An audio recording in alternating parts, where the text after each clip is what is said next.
colegas acadêmicos, meus conterrâneos, minhas conterrâneas. Todos ouvimos com admiração as belíssimas palavras de Dona Lourdes, traçando o perfil do nosso busto compreensível. Poucas vezes, essa egregia casa terá ouvido tão magnífica e tão merecida apresentação. Não é fácil continuar tal biografia. Afinal, qual os iniciativos vamos ouvir hoje? Sim, porque os iniciativos deixou de ser uma única pessoa. Tornou-se plural, múltiplo dele mesmo.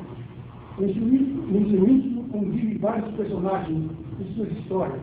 O piloto, o engenheiro, o administrador, o escritor, o jornalista, o pioneiro.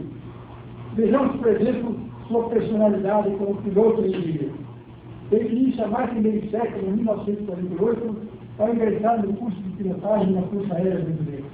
Recebeu o brevet em 1951, especializando-se a seguir em tática antissubmarina, e foi piloto do Correio Aéreo Nacional, servindo na Amazônia. Em 1962, forma-se engenheiro aeronáutico pelo ITA, aqui mesmo, na vizinha São José dos Campos. De promoção em promoção, atingiu o alto posto de brigadeiro da Força Aérea Brasileira. E nela permaneceu até 1962, quando decidiu dedicar-se à alta administração empresarial. Já o educador Osílio, começou sua carreira em 1963 como professor da cadeira de ensaios de voo do ITA. Em 1966, conquista na Califórnia, Estados Unidos, o título de mestre em ciências aeronáuticas. Em 2006, assume a reitoria da UNISA, Universidade de Santa Maria, em São Paulo.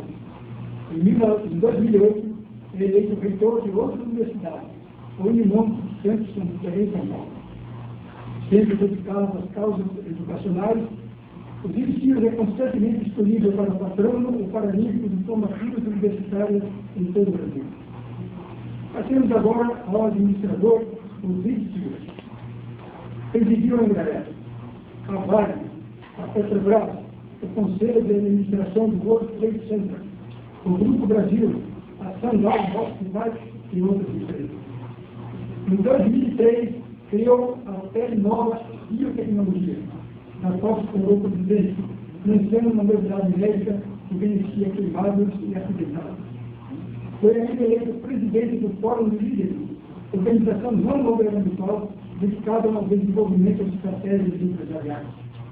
Além de novos cargos, teve a sua passagem pela administração federal, em 1990 e 1991, quando foi empossado no ministro de Estado da Infraestrutura.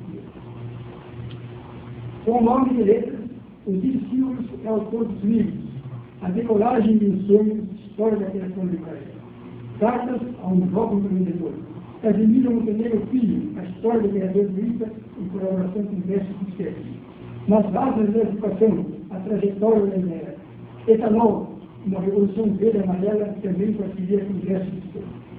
E ainda escreve para a Tribuna de Santos e outros jornais e revistas nacionais e internacionais. Agora chegamos ao principal dos Direcios, o Direcios pioneiro. Esse personagem surgiu no longínquo ano de 1967, quando participou ativamente do grupo que projetou e desenvolveu o avião bandeirante, dando origem à empresa brasileira de aeronáutica, reconhecida mundialmente como Embraer. Foi um ato de rebeldia, um ato de coragem. Os Direcios teve que contrariar a descrença e o pessimismo de todo mundo. Ele virava o brasileiro bom de bola, mas desenhava em nossa capacidade tecnológica. Dizia-se que voar era coisa para americanos, ingleses, franceses, alemães. Todos os outros, menos os brasileiros. Tanto do novo, para eles, uma aberração, apenas uma exceção que confirmou uma regra. Mas como ele informava ao Direcios que era impossível, ele foi lá e fez. Fez mais. Ajudou a fundar a Embraer, da qual foi presidente por 17 anos. Fez mais ainda. Quando voltou a presidir a empresa, em julho de 1991, dedicou-se com sucesso ao processo do primeiro processo. E ainda liderou os trabalhos que culminaram com a criação do avião EMV-145, o primeiro jato nacional. Dito assim, parece que estamos falando de aparelhos voadores. Sim, estamos. Mas acima do produto, o que devemos aos Direcios é o surgimento de toda uma indústria de alta tecnologia, Hoje é terceiro do mundo, geradora de milhares de empregos, com aeronaves percorrendo os céus de mais de meia centena de países. O Brasil, felizmente, segue reconhecendo a potência desse feito e conferiu aos 20 Silva nada menos de 27 unidades. É uma situação fácil. Ele poderia trazer ao feito, se não fez o Congresso, mais uma centena de condecorações, otorgadas pelos Estados Unidos, França, Itália, Canadá, Irlanda, México, Argentina e outras nações. Finalmente, mas não por último, temos o vítima com benefício. Embora a expressão dela do eu, ele tem ajuda a estudar o Instituto de Descanso de quantidade técnica de Deus.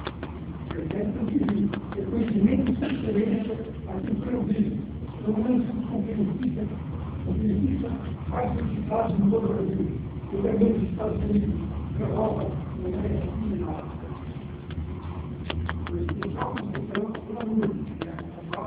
Aqui eu temos hoje, para nos mostrar como inovado, organizado, fazer. Estamos todos de parabéns. O Vitor Silva tem o poder de provar que o outro. Poderá levar-nos de volta aos nossos melhores sonhos, afastará temor, apontará caminhos, fará com que nos temos uma viagem ao que de melhor temos de nós mesmos. Algumas mudanças entre nós poderão até surpreender. Talvez seja a influência de um personagem aqui inusitado. Com todo o respeito, pode ser coisa do mágico. Talvez mágico de Oz. Talvez Oz de Jesus. Quem sabe? O caso é aproveitar. Muito obrigado.